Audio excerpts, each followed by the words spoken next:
Vamos dar continuidade a essa minha paixão. Vocês viram, né, que eu falei que eu tava apaixonada por esse livro, gente? Então, agora é a segunda parte. Chegou a vez de você entender a parte 2 desse livro que não cabe em uma resenha só. Na verdade, ele não caberia em 2. Então, o que eu vou fazer? Hoje é a segunda parte, aí eu vou finalizar a resenha e depois eu vou pegar alguns temas que tem aqui e vou trazer de uma maneira mais didática explicando pra vocês. Mas assiste a resenha aqui. Quando eu começar a trazer temas aqui no canal, você vai compreender que são temas recorrentes ainda do livro É Assim Que Aprendemos, do Stanislas Dehaene. Gente, esse nome sempre me pega, tá? Mas tá tudo bem, vocês entenderam.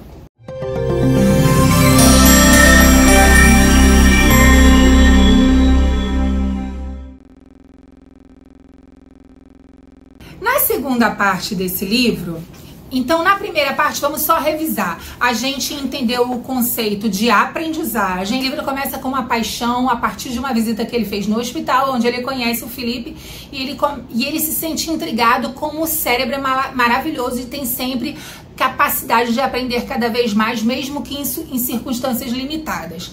Aí ele começa a falar de conceitos de aprendizagem, ele fala de 7 conceitos, 7 definições de aprendizagem. Depois ele faz uma comparação dizendo e afirmando que o cérebro é ainda mais potente do que a inteligência artificial. É só vocês verem no vídeo que tem lá as informações. E aí eu terminei a primeira parte da resenha falando sobre o desenvolvimento dos bebês. Os bebês não nascem um potinho vazio, do nada, e vão aprendendo. Eles já nascem com preconceitos que vão contribuir para a sua aprendizagem de acordo com os estímulos do meio. Essa foi a primeira parte, isso que foi o que a gente viu. Agora vamos ver a segunda parte dessa resenha, que é uma outra parte do livro onde ele entra mais profundamente nos conhecimentos do cérebro.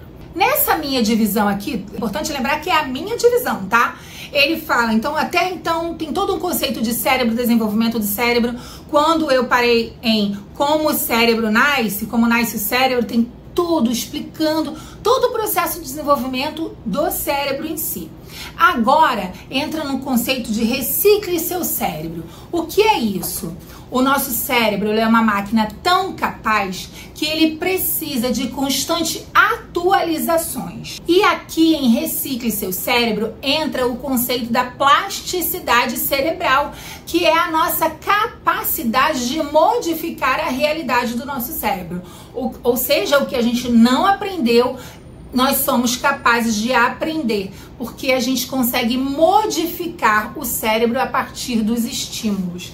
E para isso, ele vai dizendo, vai falando do impacto da educação, ele vai falar, né, do rendimento da matemática, o ensino da matemática em si, a forma como o cérebro aprende matemática e a qualidade da forma que é ensinada.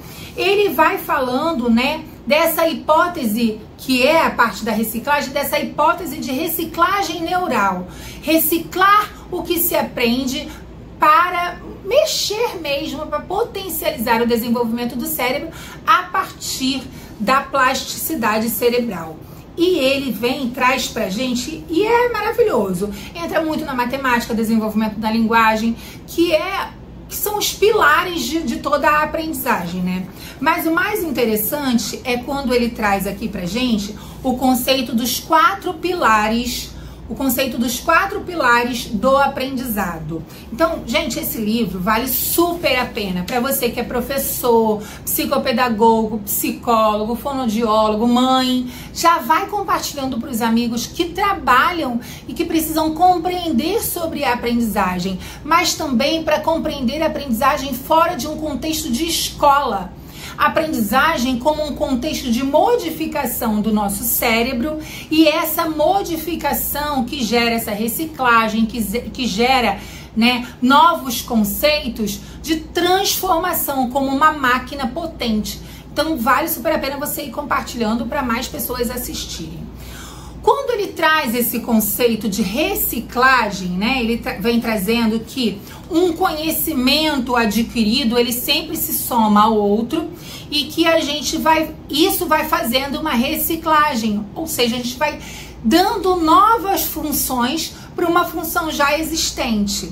Quando ele entra em 4 aptidões, 4 pilares para o aprendizado, ele traz 4 pilares que para ele são fundamentais e que fazem todo sentido, gente. De verdade, como eu falei, é um livro que vem envolvendo você. E se você já conhece de processos cognitivos, que tem vídeo aqui no canal, se você já conhece esses processos, já trabalha, você vai sendo capaz de ver até o seu desafio de trabalhar aquela área.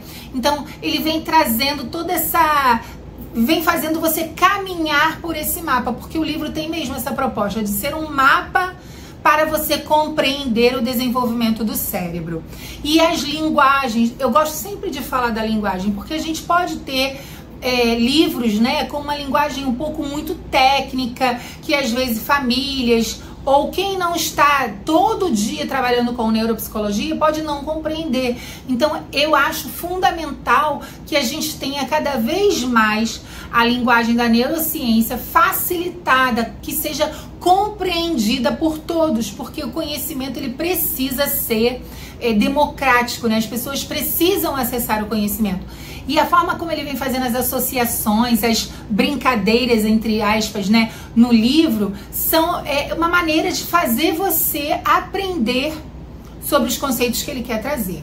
Os 4 pilares, que é onde eu vou finalizar aqui essa minha resenha do livro, e depois eu vou trazendo mais conceitos através de vídeos explicando esses conceitos.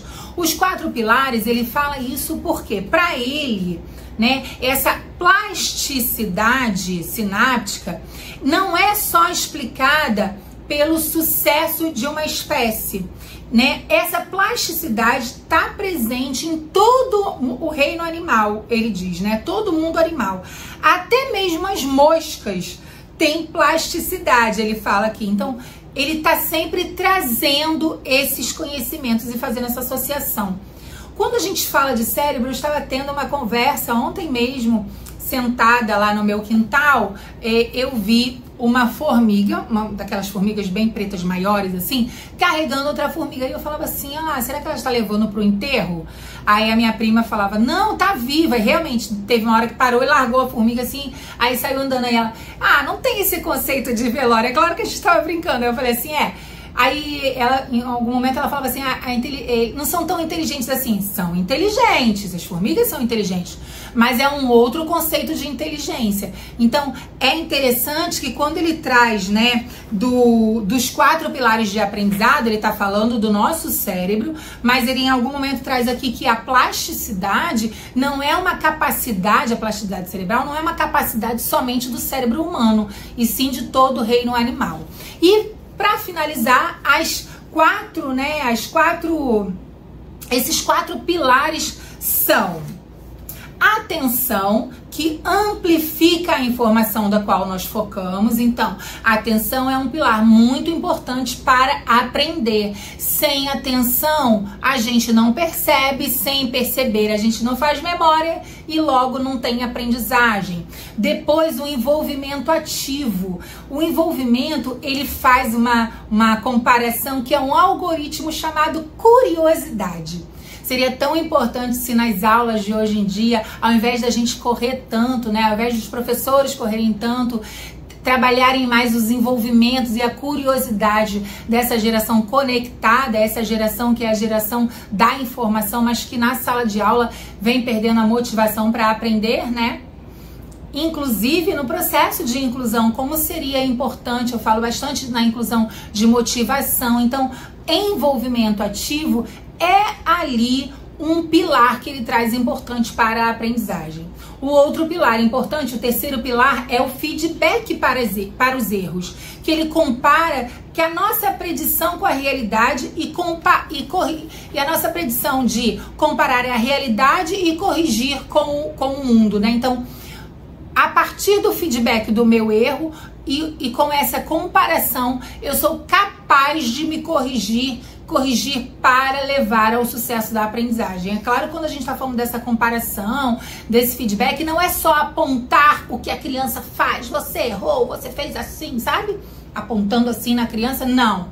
É mostrar aonde ele não conseguiu, ele não atingiu o objetivo, mas direcionando e comparando para outros momentos que ele mesmo já foi capaz de aprender. Então esse feedback é um pilar também importante. E por fim, a consolidação, que é a automatização desse processo todo complexo. Porque não é só você ler, você precisa fazer com que o seu cérebro automatize esse processo.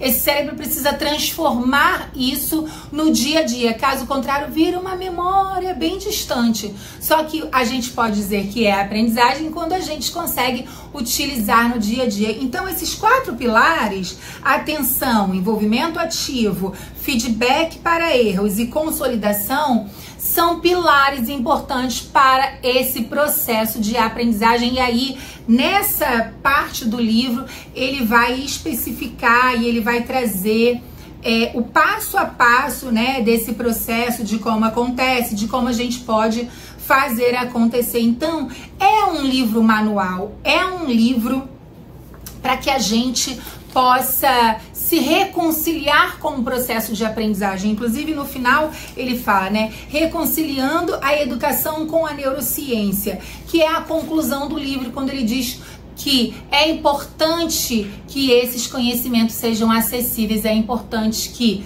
quem ensina também conheça sobre neurociência, que os conhecimentos da neurociência sirvam cada vez mais para potencializar o processo de aprendizagem das nossas crianças, dos nossos alunos. Espero que você tenha gostado dessa parte 2. Você já sabe, né? Já se inscreveu no canal? Chama uma amiga para se inscrever também. Compartilha esse vídeo para que mais pessoas compreendam sobre desenvolvimento e aprendizagem. Tchau, tchau!